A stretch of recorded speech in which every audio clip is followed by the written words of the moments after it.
Hello everyone, আমি হলাম পায়েল। আমার ভিডিওতে তোমাদের সবাইকে ওয়েলকাম। সবাইকে সপ্তমীর শুভেচ্ছা রইল। আর আজকে যেহেতু সপ্তমী নেই, কারণ অষ্টমী পড়ে গেছে, যেহেতু সপ্তমী আমার সারা রাত ঠাকুর দেখেছিলাম। আমার ভিডিওটা সপ্তমীর দিন পোস্ট করা হয়নি, অষ্টমীতেই আমি করেছিলাম। এদিকে দুপুরবেলা লাঞ্চ করে বিকালবেলা খেয়েছিলাম একটু ঝালমুড়ি, আর সন্ধ্যেবেলা আনা হয়েছিল ফিশ পকোড়া, চিকেন পকোড়া, আর আনা হয়েছিল চাউমিনের একটা কম্বো। আর এদিকে দেখতেই পাচ্ছ সুইটিকে জামা পরে কি সুন্দর লাগছে। ওর এই জামাটা আজকে নতুন কিনে এনেছে কাকি। তো তারপর আমরা সবাই মিলে এগুলোই খেয়েছিলাম। আর তারপর সেদিন বেরিয়ে পড়ছিলাম ঠাকুর দেখতে। আমাকে কেমন লাগছে তোমরা অবশ্যই জানিও। আমার মেশো বাবা, আমার মাকে আমি সাজিয়ে দিয়েছিলাম। আর এটা হচ্ছে আমার দাদা, একটা জেঠিমা, দিদি, আর এটা হচ্ছে কাকি। তো তারপর সবাই মিলে বেরিয়ে পড়লাম আমরা রাস্তায় ঠাকুর দেখার জন্য। তো তারপর আমরা হেঁটে হেঁটে চলে গেলাম ঠাকুর দেখতে। আজকে আমরা সব প্যান্ডেলগুলো হেঁটে হেঁটেই দেখবো। তো এখানে একটা ঠাকুর দেখার পরে আমরা কিনেছিলাম মিষ্টি। আমি খেয়েছিলাম কাঁচা আমেরটা, আর একটা নেওয়া হচ্ছে অরেঞ্জ কালারের, ওটার নামটা আমার মনে নেই। তো এই ফার্স্ট টাইম আমি দেখবো হেঁটে হেঁটে ঠাকুর, মানে এর আগে কোনোদিন আমি হেঁটে হেঁটে ঠাকুর দেখিনি। আর গাইজ, তোমরা কোনো ব্যাকগ্রাউন্ড শব্দ পেলে প্লিজ একটু ইগনোর করে দিও, বুঝতে তো পারছো অনেক লোকজন আছে, চেঁচামেচি হচ্ছে, ওই জন্য একটু তোমরা প্লিজ মানিয়ে নিও। আর এখানে একটা প্যান্ডেল দেখে সোজা আমরা মেলায় উঠেছিলাম। মানে রাস্তাটা এমন করেছিল প্যান্ডেল থেকে বেরিয়ে পুরো মেলায় ঢুকবো। তো আমি এখানে ঘুগনিটা খাইনি, আমার বাবা, কাকি, মাসি, দিদি নিয়েছিল, ওদের থেকেই আমার খাওয়া হয়ে গেছে, ওরা আমাকে সবাই দিচ্ছিল। আর তারপরে খেয়েছিলাম ফুচকাটাও আমি খাইনি, আমার বাবার থেকে আমি একটাই খেয়েছিলাম। তো তারপরে এগুলো খাওয়া দাওয়ার পরে মেলা থেকে নিয়েছিলাম এই ছোট্ট লিপস্টিকটা। এটা কিন্তু খুব ভালো, খুব সহজেই ক্যারি করা যায় এই লিপস্টিকটা।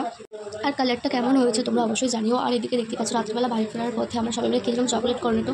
আর এদিকে পায়ের অবস্থা পুরোই খারাপ, জানি না আজকে কী করে ঠাকুর দেখবো। তো পা কিন্তু খুবই ব্যথা করছিলো, পুরো ফুলে গেছিলো আঙুলগুলো। তো ওইটা একটা কলসি প্যান্ডেল, পুরো কলসির ভেতর দিয়ে প্যান্ডেলটা তৈরি করা হয়েছে।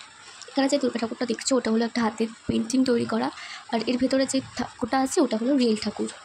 আর এটা হলো মা দুর্গার আসল প্রতিমা। তো তোমরা দেখতেই পাচ্ছ। তারপরে গেছিলাম এই প্যান্ডেলটাতে। এই প্যান্ডেল নামটা আমার মনে নেই, আমার কাকিরা আগের দিন গেছিলো, ওরা বলছিলো যে এটা জেলখানা টাইপসের।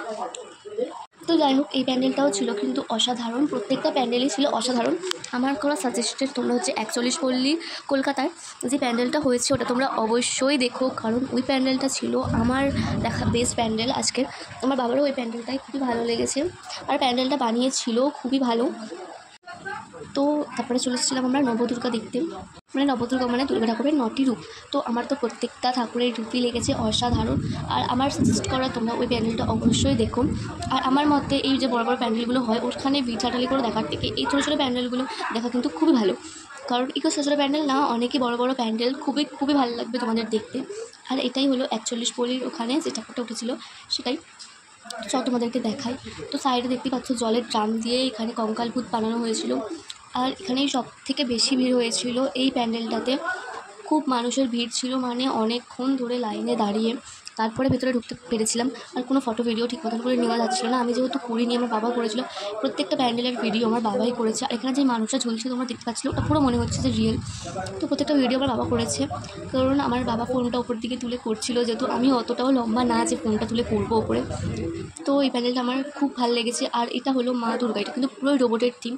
আর এটা হলো মা দুর্গা, যে প্যান্ডেলের দুর্গা ঠাকুর।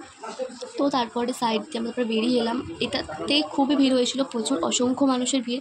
আর সাইডে দেখতেই পাচ্ছ কত কার্টুন ক্যারেক্টারের আছে। তো এখানে যে দেখতে পাচ্ছ এখানে আমাদের মুখও দেখিয়েছিল এই টিভিটাতে। তো আমার বাবা ভিডিওটা কেটে দিয়েছিল বলে আর ওঠেনি। ভিডিওটা কেমন লাগলো জানি।